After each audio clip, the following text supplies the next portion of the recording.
Cadets of the United States Military Academy assemble for their first graduation of World War II. Solemn and impressive is the ceremony as the youngsters receive their commissions. Today, as second lieutenants, they are ordered immediately to their regiments. For the first time in all the 140-year tradition of West Point, cadets go directly into the Air Corps. More than half the class electing to try for their wings.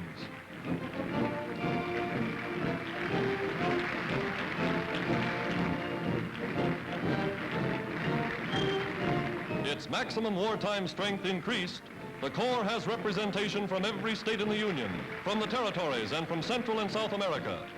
Gone is the light-hearted, carefree spirit of peacetime graduation. Addressing this final assembly of their cadet days, the United States Chief of Staff, General George Marshall, forecast the role American troops are destined to play abroad. We have our men all through the Pacific, in Burma, India, and in China.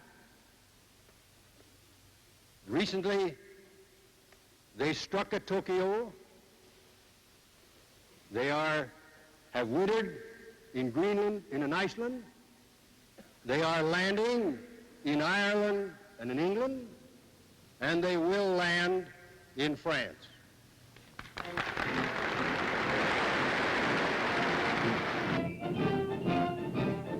Final regimental parade. Those who remain behind pass in review before the class of 1942, marching in perfect formation, row upon row. The cream of America's young manhood, dedicated to honor and protect those things for which America stands, freedom and democracy.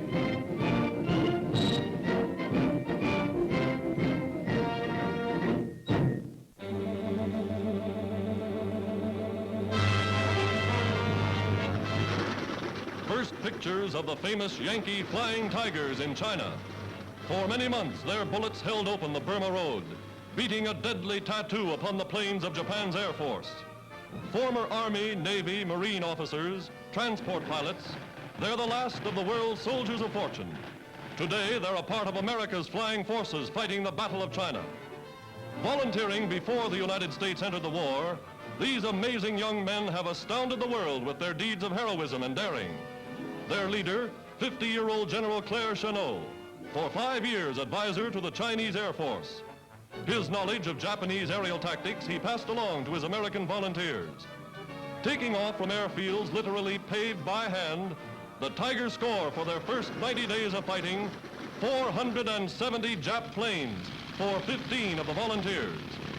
50 grinning Tiger Shark planes, wired together with spare parts from 50 more, were all they had to start with. Fighting in teams of 2, they concentrate their firepower. One reason for their amazing success against seemingly impossible odds.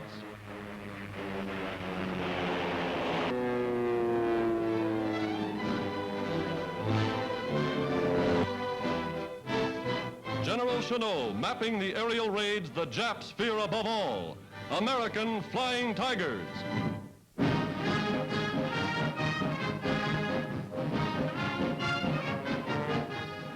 The United States cruiser Houston. Lost in the Battle of Java, her fighting spirit still lives in the hearts of her countrymen. The city of Houston, Texas, for which the gallant vessel was named, recruits 1,000 volunteers to replace the men who went down battling an overwhelmingly superior Japanese force. Today, this is the spirit that is typical of all America, a scene that is being reenacted in every town, every city, every hamlet.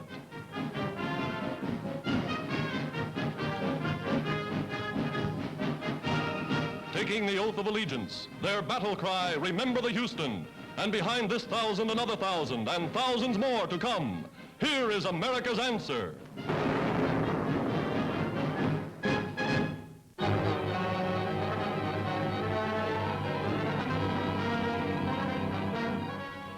Mexico City stages a giant demonstration for war. Thousands of citizens march to the capital's Central Plaza to urge action against the Axis. From his balcony, President Avila Camacho views this mighty demonstration of the will of the people. All parties unite as Mexico protests against Axis sinkings of unarmed Mexican ships. Flags of the United Nations wave in the square as survivors of the first torpedoed vessel salute their dead comrades.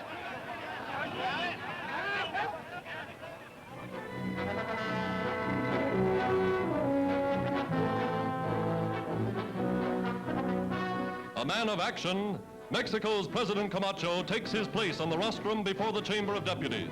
He asks for a declaration of war.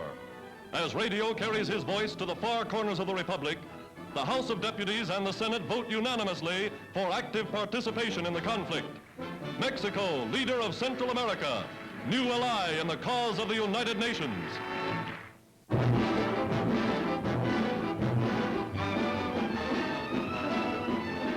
These are British tanks destined for the battlefront in Russia. Light and medium armored destroyers by the trainload, going to reinforce the fighting Soviet army in that death struggle of men and machines on the Eastern Front. Outward bound, they're convoyed by warships, heading for the Arctic Circle. Over 2,000 miles of dangerous waters, traversing the icy route that leads to Russia. Off the bleak northern tip of Norway, as the Arctic night falls, lookouts spot Nazi bombers sneaking in to attack. Pom-poms, anti-aircraft guns blaze into action.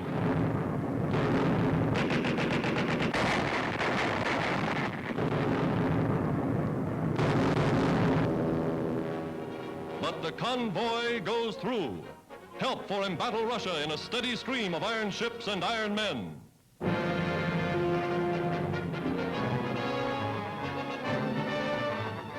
United News cameramen follow the fast-growing U.S. Army Air Corps somewhere in Australia.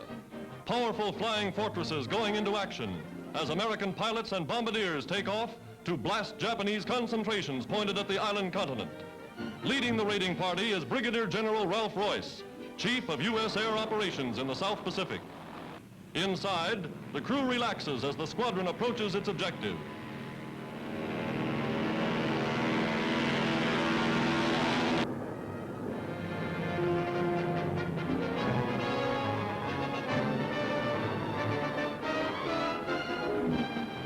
Aboard another bomber and also at the controls is General George H. Brett, commander of all United Nations Air Forces in the South Pacific.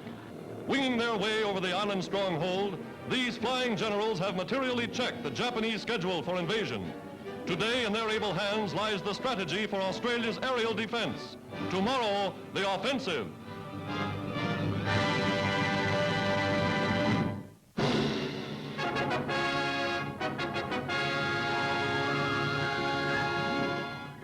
America honors her heroic dead, honors those who died in other conflicts. President Roosevelt taking the salute from his stand in front of the White House. Grim, determined fighting men, men prepared and equipped to win a modern war. Paratroops, tank corps, all the sleek and polished machinery of 20th century warfare, reminding the nation, telling the world that America is on the march. All races, all colors, all creeds, taking their place on this National Day of Rededication. Slow to be aroused, America's vast reservoir of manpower goes into action. Advance guard of an army soon to number more than 5 million men.